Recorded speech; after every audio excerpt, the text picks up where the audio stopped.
India Pakistan இடையே போர் நிறுத்த ஒப்பந்தம். இந்தியாவின் நல்லெண்ண முயற்சிகளுக்கு அமெரிக்கா உட்பட உலக நாடுகள் பாராட்டு. இந்தியா பாகிஸ்தான் இடையே கடந்த 2003ஆம் ஆண்டு சண்டை நிறுத்த ஒப்பந்தம் ஏற்பட்டது. ஆனால் அதை மீறி தொடர்ந்து பாகிஸ்தான் ராணுவ தாக்குதல்களை அடிக்கடி மேற்கொண்டதால் இந்திய ராணுவமும் பதிலடி கொடுத்து வந்தது. இந்திய எல்லைகளில் கடந்த 3 ஆண்டுகளில் மட்டும் 10,752 சண்டை நிறுத்த ஒப்பந்த மீறல்கள் ஏற்பட்டுள்ளன என்றும் இதில் 72 ராணுவ வீரர்களும் அப்பாவி பொதுமக்கள் 70 பேரும் கொல்லப்பட்டுள்ளனர். மேலும் கடந்த 2018, 2019, 2020ஆம் ஆண்டுகளில் காஷ்மீர் எல்லை கட்டுப்பாட்டு கோடு மற்றும் சர்வதேச எல்லையில் பாகிஸ்தான் எல்லை தாண்டி நடத்திய துப்பாக்கி சூடுகளில் 364 படை வீரர்களும் 341 அப்பாவி மக்களும் காயம் அடைந்ததாக இந்திய உள்துறை இணையமைச்சர் ஜி. கிஷன் ரெட்டி நாடாளுமன்றத்தில் கூறியிருந்தார். இந்நிலையில் இருதரப்பிற்கு இடையே சண்டை நிறுத்தத்தை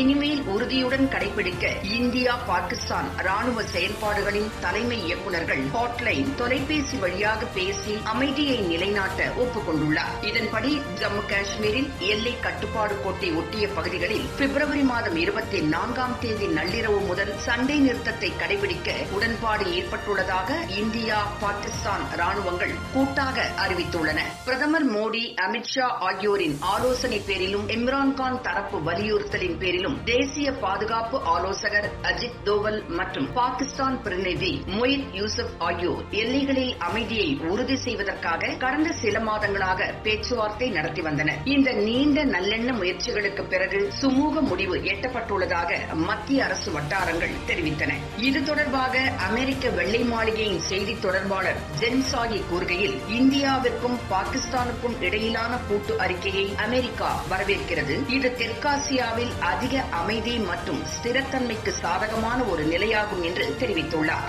அதேபோல் ஐநா உட்பட மற்ற நாடுகளும் இதை வரவேற்றுள்ளன.